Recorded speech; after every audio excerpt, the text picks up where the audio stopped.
Hey, this is Lance and Annabelle. Wallnau, and here we are together. We're doing our broadcast for you. We're going to be talking about... Should we start over? Why? Wallnau. I finished your name. That was lovely. Go ahead. Hi, this is Lance. And Annabelle Wallnau. And we're here together doing this really interesting new experimental couples Bible study, which I think a lot of you guys are going to be able to relate to. And you want to share this because this broadcast series is specifically designed to activate your 2018 strategy for alignment. Man, there's such a heavenly thing happening right now. You do not want to miss. It's almost like there's a grace window upon your life. And we just want to be able to fire the arrow and smite the arrow and move while the window of grace is moving. Yeah, we're doing it. We actually were talking about this for a long time, and we finally are doing it. Now we're doing it. So here's the deal. Your ultimate life strategy. If you didn't see last week's study, you want to go ahead and grab it. And you can get the notes because I'm actually giving you guys the notes to every one of these Bible studies. And it's really meaty content we got here that's going to really transform your life as you engage it. So lancewallnau.com/Bible study will get you access to the notes for the session and share it with your friends because we're building these powerful communities for agreement in prayer. Prayer agreement over your goals is going to be the multiplier, the secret multiplier to making stuff happen this year. All right, let's talk about the Wheel of Life. This is Annabelle's one of her favorite subjects and one of the ones that she does in her conferences and training and coaching that is so particularly powerful. And I just want to cover the concept itself of the Wheel of Life and then toss it over to Annabelle because what I found is that the greater the destiny that you have, the greater the demand is going to be put on your life, what I want to call personal capacity. Your personal capacity is the sum total of your spiritual, emotional, mental, physical, relational, financial resource that you can invest in the battle or in the climb up to the top of the summit of your calling. In other words, your mountain of me, is what I call it, has to be fully occupied for you to dispossess a strong man in the area of your calling. And that's why the marriage, you notice how the enemy hits the marriage so frequently. Because we sometimes treat marriage as though it's a category of life. And well, if the marriage isn't going well, we just double or triple down on career. That's how a lot of guys are. And frequently a lot of women, they just kind of go more into what their career is because the marriage is so-so. But you know, God doesn't work that way. God actually looks at the whole thing. It's like my friend Ken Blanchard once said. He said, life isn't a TV dinner with all the little compartments that used to have separated in a microwave and a TV dinner. Life is a chicken pot pie. Everything's blooped together, and love is the gravy that holds it together. Yeah, that's great. So, you see, the mountain of me is your wheel of life we're going to talk about because you can't do your calling unless your personal capacity is 100% functioning. So the greater the destiny, the greater the demand on your personal capacity. If the mountain of me, we break it up into these 10 areas. Now, you could have 7, 8, or 9, but Annabelle and I kind of came with these 10 areas. And those 10 areas, and you look at the wheel right there. If that wheel isn't filled out and functioning, then I could tell you're in for a very rocky ride when it comes to your calling. Because the enemy ain't going to hit you, and where you're strong, he's going to hit you where you're weak. And where you're weak, he's going to try to take you out of your mountain. So having said all that, Annabelle, where would you like to go on the subject? And I could just toggle through here if you want to go through them. These are the aspects of the Wheel of Life. What are your thoughts on this subject? Well, I just love it because we've done this for years, and you can Google the Wheel of Life, and there's so many versions. Lance designed these questions, which is a game changer because each actual segment, he's made 10 questions to consider. And all the time when people are just pretty much doing a random, on 0 being in the middle axis and 10 at the end of the circle, and then all the way around the circle is 10, right? So each wedge of the pie, people put a dot where they think that they are in their own assessment. And the assessment tool, then you connect them all and you see, am I balance, am I off balance? But what's so amazing with the questions, then you can actually think about accurately assessing. You know, the thing in the spiritual category, for instance, like, are you experiencing a deep and profound awareness of God's presence in your life? Yes, and so what Annabelle's saying is interesting because the Wheel of Life is a kind of template coaching tool everybody uses. Aha, but what makes this different is that I'm looking at convergence, and convergence research is about believers fulfilling destiny. And nuances of differences. So I look for aspects that aren't on your typical wheel. Of course. And I'm asking questions that are different than your generic, brand of spirituality. Do you believe that there's a... So I did these questions based on what are the characteristics of peak performers in the supernatural. Yeah, but it's so meaningful. When I do the questions with groups rather than just the generic version, some people were actually crying. I mean, because they were thinking, wow, I don't really walk with God without condemnation. I always have that back voice criticizing me. Oh, I didn't even know that was a thing. Like, there's a whole element of a personal inventory going on with the version that we're giving them, right? Yes. Everyone's going to get this with the download? Yeah, actually, you can go to lancewallnau.com/Bible study, and we're going to give you the tool we specifically designed. Just print it out. Yeah. And fill it out, and you'll be able to score your advanced Wheel of Life profile. Well, here's the thing. I do this a lot with my groups, and so many people have been like, I did that before. I was like, well, I do it like 5 times a year. You know why?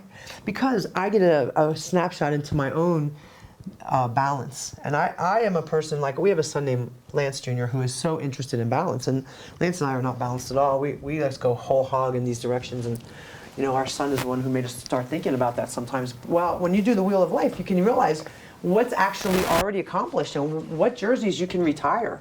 And where are those weak areas where you can go towards? Like, I had financial as my weak area for a long time. This is the year we're having a budget. This is the year we're having a lot of goals. This is the year there's a whole lot of focus now and energy and enthusiasm. It's not like, oh gosh, we're going to do this thing. Oh my gosh. Which in the past, I hate to tell you, it was not something I looked forward to. It was just such another thing on my huge list. But my point about it is when you empower yourself to achieve these things, it gets you really a little bit of a different energy about everything. So, and it's not like you ever have a perfect wheel where you're like, oh, I'm done, never have to do that again. Because life isn't like that, we keep scheduling our life. And, even for any other reason, you might see that you don't have a social life. Because all the big achievers have no social life.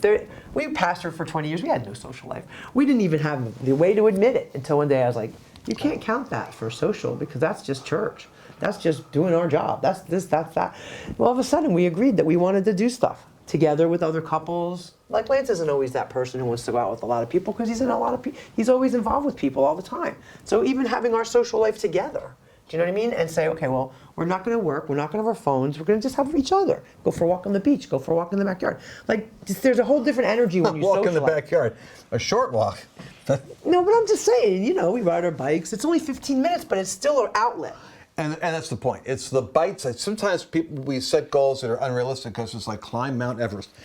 Walking in the backyard, taking 15 minutes to do a bike ride and discuss stuff. There's power in doing this stuff in bite sizes. But let's do a sample on the emotional questions. What have we got there for the emotional lives? So I got so many pages here. I got to go down here. Okay. Let's get a quick Oh, sample. this is a great one because Lance always says this is like a trick question at our events. Write down your 5 best friends. Everyone writes. And he asks the question. Did anybody in this room write yourself down on the list? Usually there's like 1 or 2 people who thought of that, but the rest of the group didn't. So are you your own best friend is the first question. I got that from my friend Brian Clemmer. See? Great question. Our dear friend Brian. All right, so, or are you your own worst critic? Hey man, some of my people in my life are their own worst critic, and they're criticizing themselves 24/7. I'm like, wait a minute, whose voice is that? Why are you criticizing yourself so much? And they don't even know they are because they just have that voice in their head all the time. This is an awareness booster, do you know? Because if you had to say it, Here's one. Do other people's emotional states or moods affect yours? See, in terms of emotional balances, to what degree are you affected by some other personality? And I understand this is why a lot of Christians, they can't handle the news, they can't handle this, can't handle that, because they don't want to expose themselves to other people's toxicity. But the reality is, if you're emotionally resilient, then you're the one that goes into the environment and changes other people's moods. So there's a question on finding emotional balance. Let's go grab another category. Romance. Ooh, baby, bring it. Well, we put that category in there. So what kind of salacious questions do we have here? Salacious, okay, we'll go with number 1. Are you enjoying your connection with your spouse physically? Notice how I'm touching shoulder to shoulder now. Gave you a little insight on about this. Tactile. Anyway, emotionally, are you growing together or growing apart? Listen, one little calibrated change in the timeline over time, all of a sudden the trajectory is going way off. So we have to do stuff on purpose. We have to actually, on purpose, decide we're going to do certain things together. Lance is a lifelong learner. I know I am too. But by design, he is. Do you know how many 5-day events I went with this man? My whole 32 years of marriage, that wasn't anything on my wish list. And yet I ended up learning a lot, enjoying myself. It wasn't like that was a real good goal for me, but I made it my goal. And I learned to sit for a living. Sorry. I couldn't resist that. But anyway, sitting is the new smoking, people. Okay? No, I'm kidding. But the truth of the matter is you have got to take an interest in whatever it is your spouse is turned on by. Here's an update. Update the list. Because every 3 to 5 years, people change. So we're talking about recalibration. So when I got more involved with politics, it was like a little bit of a challenge for my whole family. It's like, what? You're really into this thing now? Yes. You have to watch the news because together. This is where God is moving. I hate to do that right before bed, though. Man, that is one. I like to watch something funny before bed. I know. Okay. So he lets me watch my hilarious stuff. So let me give you one more question here, because these questions are kind of profound, and I think they're important. Can you discuss your problems and concerns freely? That's tough for couples One of sometimes. the things I found out is that you can judge your degree of intimacy by the comfort you have going into uncomfortable subject matter about yourself, questions and concerns you have. And I think that's a pretty interesting question. Sometimes the other spouse gets mad. They don't even want to talk about, oh my gosh, such a Drano. But the thing is, you have to push past, this whole idea of pushing past the resistance and have that space for each other. Because here's the thing. Look at me for a second, just to remind each other. How to be present to each other, If we aren't present to each other, then we don't give each other the space to exist. And as soon as you feel eked out of existence by your spouse, you're like this. And that the spouse is trying to be open, and then the spouse closes. You have two spouses like this, it's really hard to open up. Somebody has to be the one that goes first and just humbles himself to sort of make a new entryway. But the point about being present to each other is that's how it happens. Just holding each other in the place of love. We get busy. Everyone gets busy, especially if you're a person who wants to accomplish a lot of things, you're very busy. So you have to calm it down to a place of, how you doing? And actually listen, like once you ask them, because otherwise we're in our brain, we're in our head, and we aren't even there anymore. So anyway, these are some of the things that come up in the wheel. And what gets me crazy is people that finish your sentences for you. Oh. And sometimes in our eagerness to try to understand each other or anyone, we kind of like interrupt the flow of the thought they have and finish the sentence for them. I probably do that. But I ask questions and interrupt you sometimes, and you hate that. Because you say, I hate it when you interrupt me. And I say, I was trying to give indirect. No, but I was picking up the cue on that. But you do finish my sentences sometimes too, and I think that was a better idea for the end of that sentence. Which is why we get along so well, you see. We crack each other up. Friends and family. This goes into the area of social space. Are there any interesting things there? Oh, yes. Well, do you feel supported by your friends and family, and do they get who you are? I wonder if I should go there. I think I will. No. No, okay. Just be careful what you say. Well, say whatever you want, but leave the names out. Okay. I have some friends who never were understood by their family, and actually, they don't go towards their family anymore because their family hurt them so much in terms of feeling like they didn't belong, and also their identity was all mixed up because their family just didn't love them. So they feel like others of us are their family. And so it doesn't mean where you're born is your family, is all I'm saying. That doesn't always mean that is your family. And I want to say to you, some of you need to update your social circle because you want to be, the question I was going to read is, do people really get who you are? Because remember something, you are growing. So where you were when you formed a lot of your familiar friends, there are friends you've got that are just friends because they give you total unconditional acceptance and you've got shared history and you care about each other. But they're not helping you grow. Right. The kinds of friends you want to make room for are the people that are stimulating you to become the person you most want to be. Mm-hmm. Write that down. The kind of people you want to start making room for are the people that will stimulate you to become the person you most want to be. And sometimes you have to eliminate people in order to make room for new people. You have to prune the garden. It sounds so Machiavellian. The truth is, you only have so much time and so much energy, and so much juice. And you have to make sure that you're putting that. Jesus did this. You don't want to be more loving than Jesus. Jesus, as he moved towards the culmination of his mission, spent less time with the crowds and more time with those he chose to be with. So just in saying that, you don't have to tell somebody off, or you don't have to tell the people you're moving out of your Obviously. life. No, but I have some friends who couldn't handle that part. And I just said, just don't go towards them anymore. This is where the wheel is so great. You go towards the things you want to strengthen, and you can just ignore the other things because they don't need your focus right now.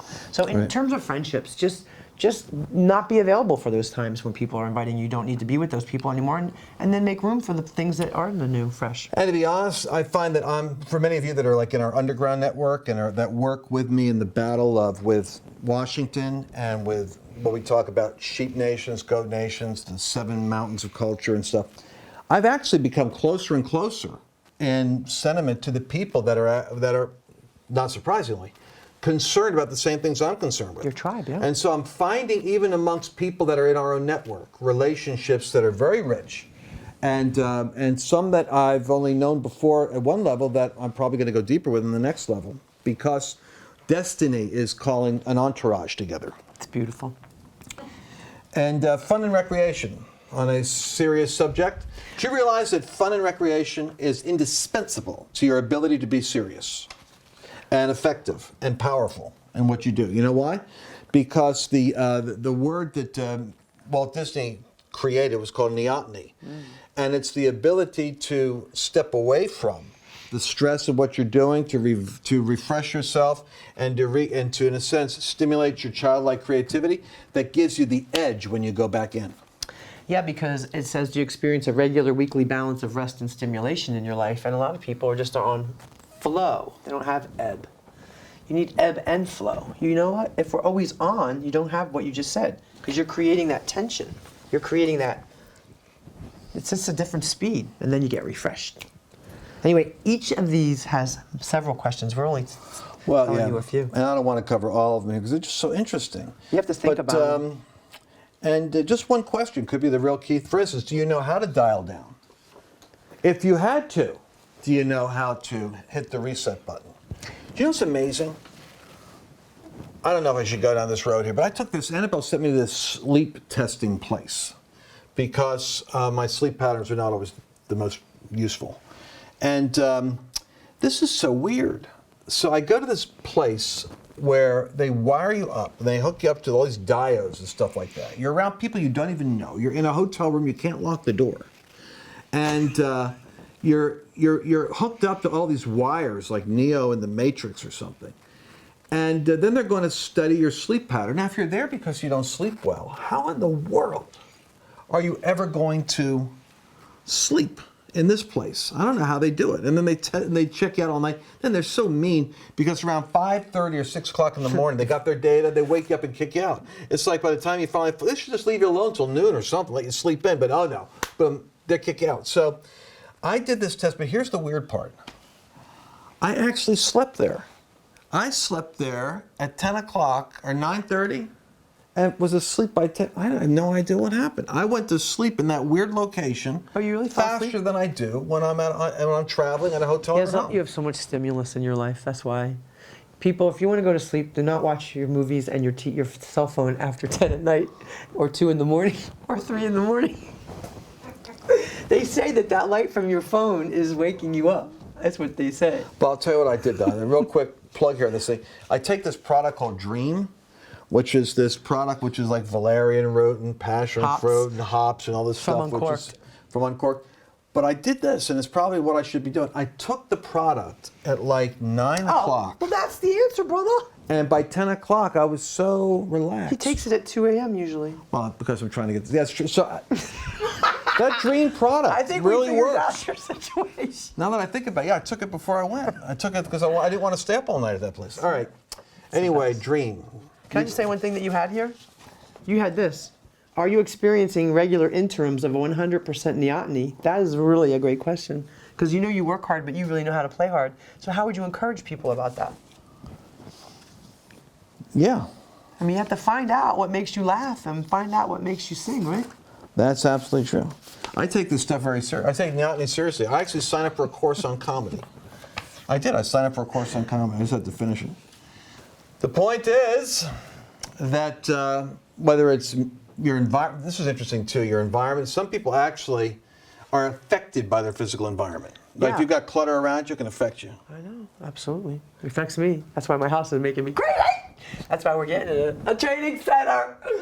Hallelujah. The personal growth goals, your health goals, we could spend a ton of time on this. Career, balance in your career, finances, and once again, the greater the destiny, the greater the demand on your life. What I'm trying to show you here is that the mountain of me is the prerequisite to the taking of territory in terms of the greatest call that is in your life. You'll never be able to occupy more territory than you already possess in your personal space.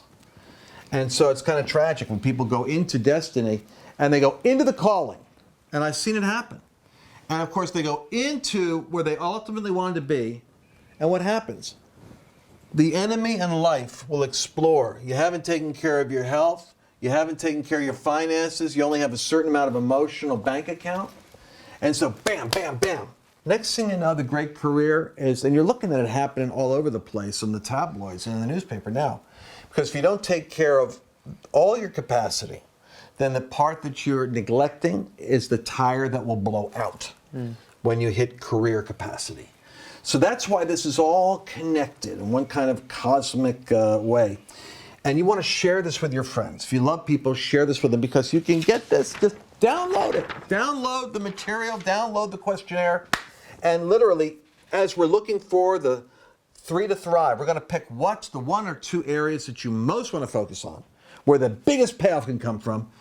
And remember what I said about leverage. Leverage comes from being able to focus on what's it going to cost you not to achieve it, and what is the joy set before you. If you can prophetically see and say it, what would it be like to experience it?